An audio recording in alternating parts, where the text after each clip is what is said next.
We've got tips and recipes for healthy living. So for fun and inspiration, come and join us in the raw food world. Apologies, they just came, unlocked the cells, open the tent, says, you can go. Wow. No charges, no apology, no nothing.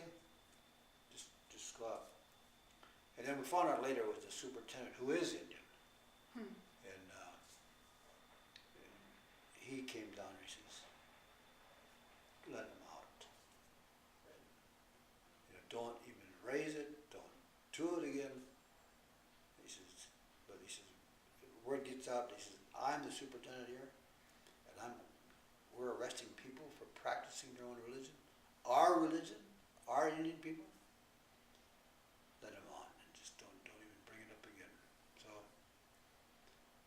yeah, I went to prison, went to jail, and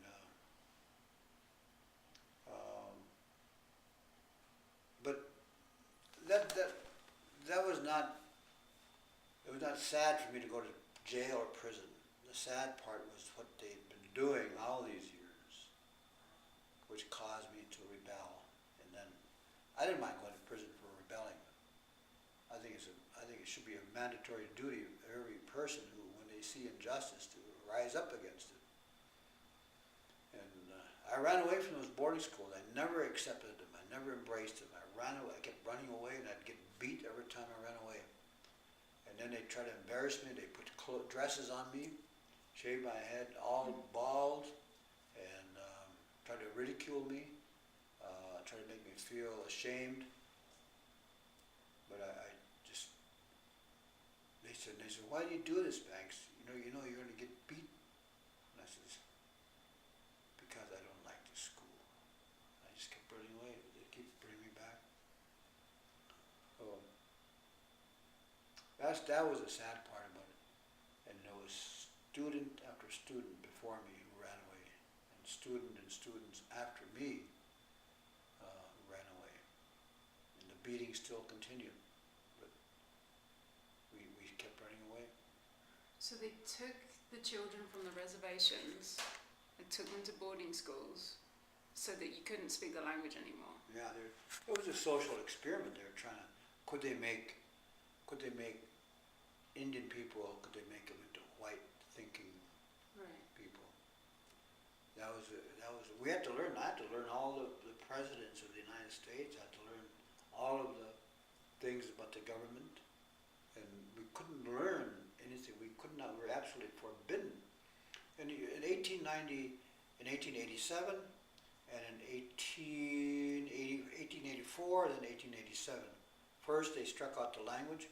Then 1887 came the practices. So we couldn't practice the language. We couldn't practice the culture. And people were being put in jail for that. They were being put in jail for practicing, our culture.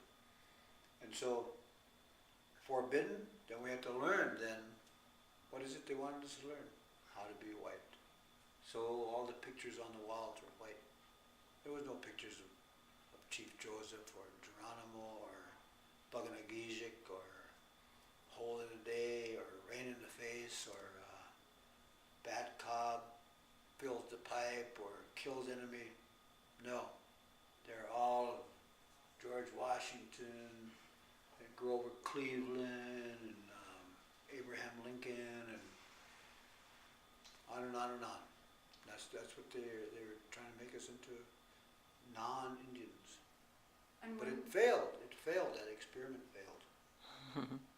but it hurt. It left a deep pain in a lot of the young kids that went to school, including myself.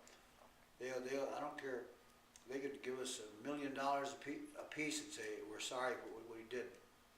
But first of all, I wouldn't take it. But that would ease the pain that I have. What they did to us.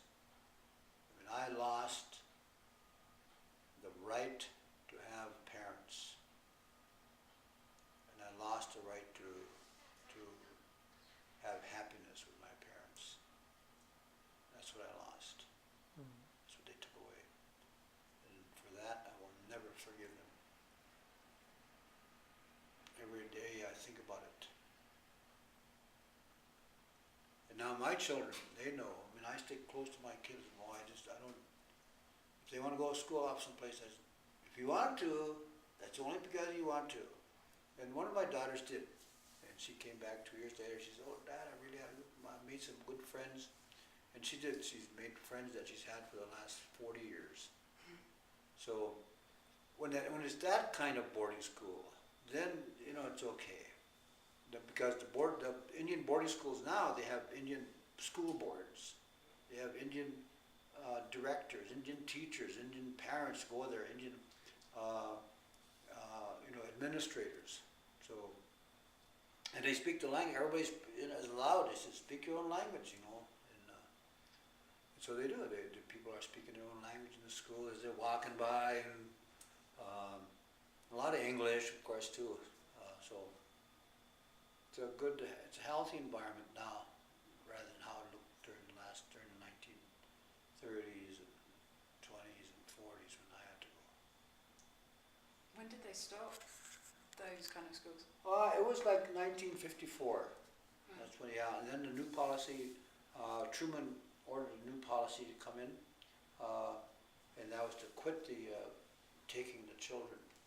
They ordered that stopped, but that the schools were still white. Geez, slowly it began to change. And then when Nixon, of course, came in, a lot of things did change. As far as the BIA went, him giving land back and stuff like that. Now you see big pictures of native leaders up there, and right in the middle, like down in New Mexico, in Taos, you'll see a big picture of old Richard Nixon up there, because he gave land back to the Pueblo people. 100,000 acres of what they call the Sacred Blue Lake. And it was a historic moment. There was a lot of people there, and Nixon gave land back. And he felt that, that we should give land back to them, that we took from them, he said. They deserve it back. If you were to describe the current dominant culture in the US in 3 words, what would you say? Bad, bad, bad. I don't, because there's too much, not enough compassion from the leadership of this country. Even though we thought he would really be bringing change to this country. But the longer he stays entrenched there, the more he looks like Bush. I mean, Bush had started the bailout session, and now Obama's got 2 or 3 bailouts going on.